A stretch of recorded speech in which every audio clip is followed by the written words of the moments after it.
And welcome to Taya Mini Reads, Reviews, Discusses, Monologues about everything and anything, and that's on period. Hi guys, and welcome to my channel. Sorry I sound a little nasally. I have been going through a cold, but I'm much better now. Thanks for asking. So I just wanted to quickly get to my wrap up for May of 2025. May was a good reading month. I read about 5 books. I did not have any like standouts, like any 5-star reads, but I did have some that I liked, and I had some that I had very, very strong opinions about. So, let me get into the books that I read in 2025, in May of 2025. And the first book will be A Magic Steeped in Poison by Judy Lynn, which is this book. This book came out quite a while ago. It's not new in any way. It's part of a duology. The second one would be A Venom So Dark and Sweet. I haven't read that one yet. I read this quite early in the month, and it wasn't bad. So for one, I do like drinking. I literally drink tea every day. So I felt like the synopsis was great in the fact that it was about like a tea competition. So I'll just read it really briefly. It says, for Nin, the only thing worse than losing her mother is knowing that it's her own fault. She was the one who unknowingly brewed the poison tea that killed her mother. The poison tea that now threatens to also take her sister, Shu. When Nin hears of a competition to find the kingdom's great Shenanchi, master of the ancient and magical art of tea making, she travels to the imperial city to compete. Blah blah blah. So that's like the gist is, it's like a plot around poison, like a tea making competition. It's a bit young adult, but it's not so bad. I liked it because they had references to like the moon goddess, which reminded me of Daughter of the Moon by Suli Tan. This wasn't so bad. I just kind of felt like there wasn't a lot of backstory to the characters. We just met someone and that was it. I felt like the author did not build it up, build up the characters so much, and the plot was the plot. It was like a 2.5 stars for me. Not so bad. I like some elements like the tea, making of the tea, and there's kind of like some magic in that aspect, which I really liked. The story itself as a whole just kind of was like it just wasn't anything. It wasn't anything like mind blowing. Let me put it that way. But it was a good short read. I'll definitely go on to pick on the second book. I do have it, and I will pick it up. So yeah, that was the first book in May. Okay, so the next book that I read in May was Daughter in Exile by Bisi Adjapon. I don't have the physical copy. I'm just gonna have it somewhere on the screen. This book was actually one of my top reads for May. I just did not like a couple of things about the book. The book follows Olivia, or Akua, who is a young girl living in Senegal, and then she meets a guy and her life is changed forever. She's pretty young when she does meet this guy, and then she has to immigrate or emigrate. I'm not sure which one it is. Y'all let me know. But she immigrates from Senegal / Ghana, because she's from Ghana. She immigrates or emigrates. I really need to figure out which one it is. Okay, she immigrates to the US, and then we kind of follow her for a couple of years while she's trying to get her life together. I'm going to have a dedicated review about this book coming out, so I'm not going to go into it too much. But it was I liked the first parts and second parts of the book. I did not like, actually, I just liked the first part. When she was young, living in Senegal, I really liked that story. I like stories about other African countries that I haven't been to, learning their culture. And I also just like stories about when the world was just easier. Everyone was just happy. Like, it was just easy to live anywhere. But I'm going to have a review come out on this book. I rated it kind of like a 3 stars. not the writing is very good, clear. You can definitely just get into it. I literally finished this book in a day. That's how invested I was in trying to figure out what the heck was going on. So I'm just gonna leave it there. If you are interested to find out more about the book, you can definitely just wait for whenever I do release the video. Okay. So the next book that I finished in May of 2025, I don't know why I'm being so dramatic today, was Yellowface by R.F. Kuang. Again, Yellowface came out maybe 2020 or something like that. It's pretty recent. Let me see if they have the publication date. Yeah, actually came out 2023. My bad. So this is not a brand new book, but R.F. Kuang is someone that I don't typically read. I've read her books. This is the one I guess I maybe finished all the way through, and I have thoughts. So I'm also gonna do a dedicated review on Yellowface. Now, it's not like I didn't like Yellowface. I liked Yellowface for a lot of other things. I didn't like Yellowface for some other things. So I like the fact that if you want to break into publishing, if you want to become an author, there's a lot of good information here. Just like getting your psyche ready, your mindset, and knowing the impact that social media will have on your journey as an individual, as an author. It explores those aspects greatly and really well done.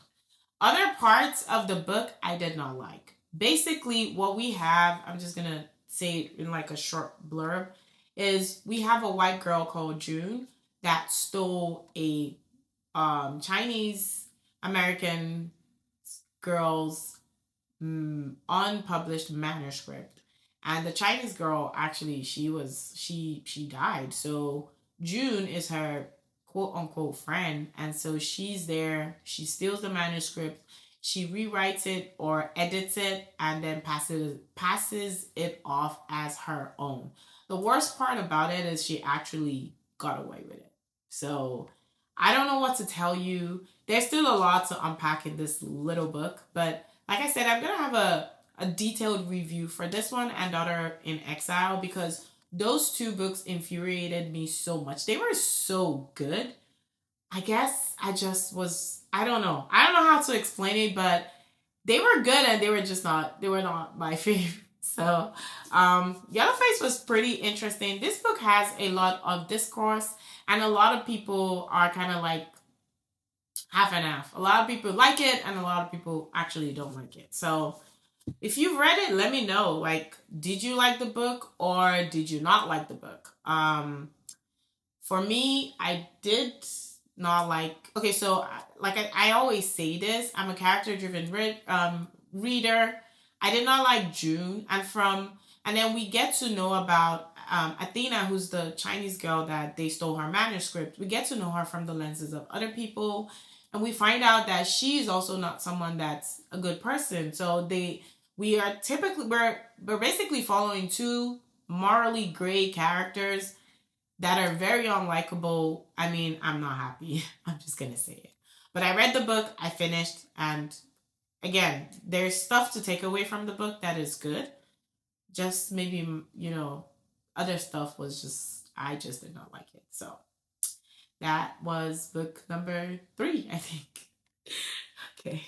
All right. So the next book that I finished in May of 2025 was Shaman's Crossing, which is part of the Soldier Sun trilogy by Robin Hobb. I was going to say by Robin Hobb. Okay. So Shaman's Crossing, I don't know why that book interested me, like the synopsis. It's not a bad book in any way, right? But I think I have a video that's came out or is coming out that talks about, like, I did a book haul. That's where I got it, and I kind of talked into depth on that book. So I eventually finished Shaman's Crossing, and it was a good book. all around. I actually rated it 4 stars.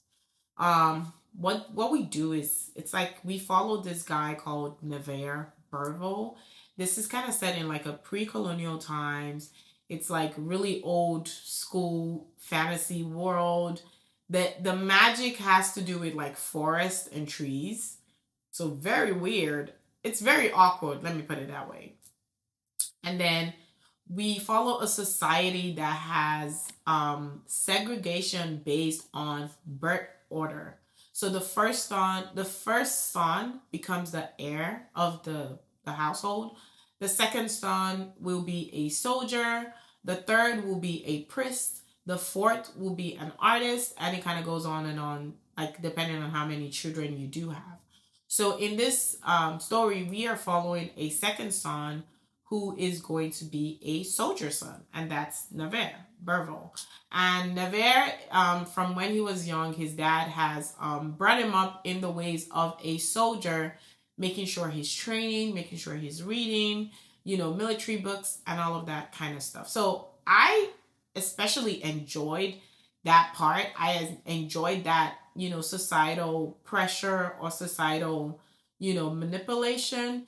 What if I was born, like, what if I was a second son and I didn't want to be a soldier?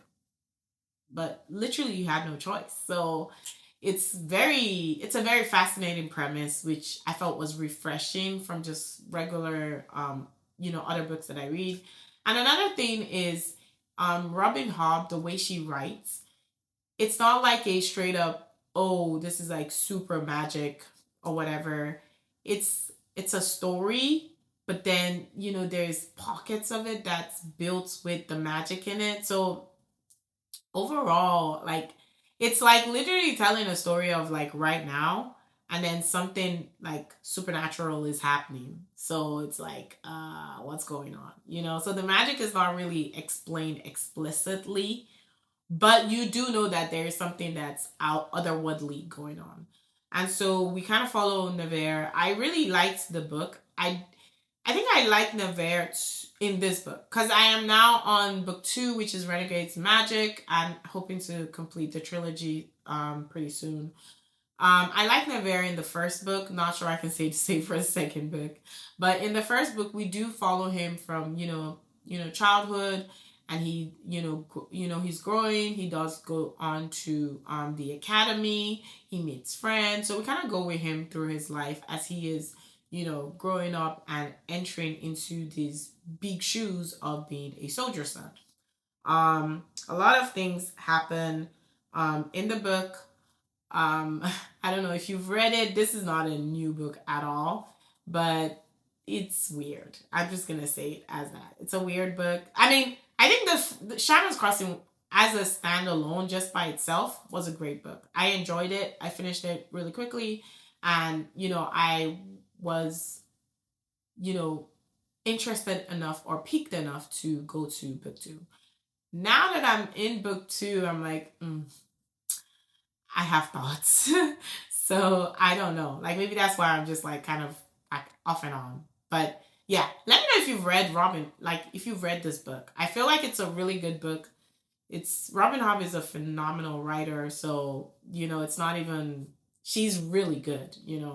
I think I enjoy just that writing. That's like number one that I really enjoy. It's just, she goes into a lot of details about stuff that probably doesn't matter. Anyways, and then the last book that I read in 2025 was One in a Million by Lindsay Kelk.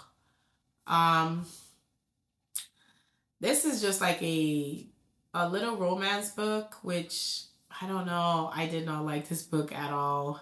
Not like I didn't like it at all, but it was just not my fave. I don't know how else to say it. Like, we follow Annie, who is a social media person. Like, that's her job, is promoting brands on social media and trying to drive viewership and socials, blah blah blah. And then she gets into a bet where she has to make an account grow from 0 followers to maybe like 20K followers. and they literally just bet on a random guy that works in her office building space. So she doesn't even know who this person is.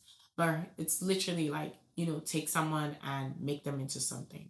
And so she sets out for a whole month trying to, make Sam, that's the name of the guy, make Sam into a overnight celebrity on Instagram.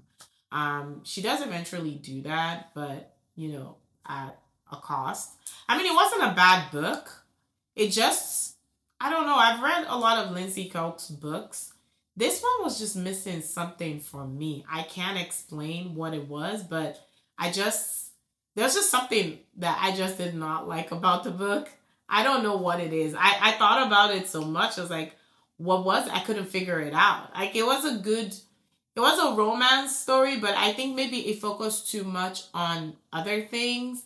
And I did not like the way that Sam was kind of portrayed. Like, it just was weird. Like, he felt weird, and then he had like a whole makeover, and then boom, he's like this suddenly like super attractive guy. It was just, yeah, I don't know how to explain it. It wasn't a bad book, but I don't think it was a fave of mine. So yeah, those were the books that I finished in May of 2025. Let me know what books you have read in the month, or if you've read any of the ones that I mentioned and you have thoughts, you want to talk about it. Please shoot me drop a comment below in the comment section. But as always, thank you so much for watching, and I hope you have a wonderful rest of your day. See you guys in my next video. Bye bye.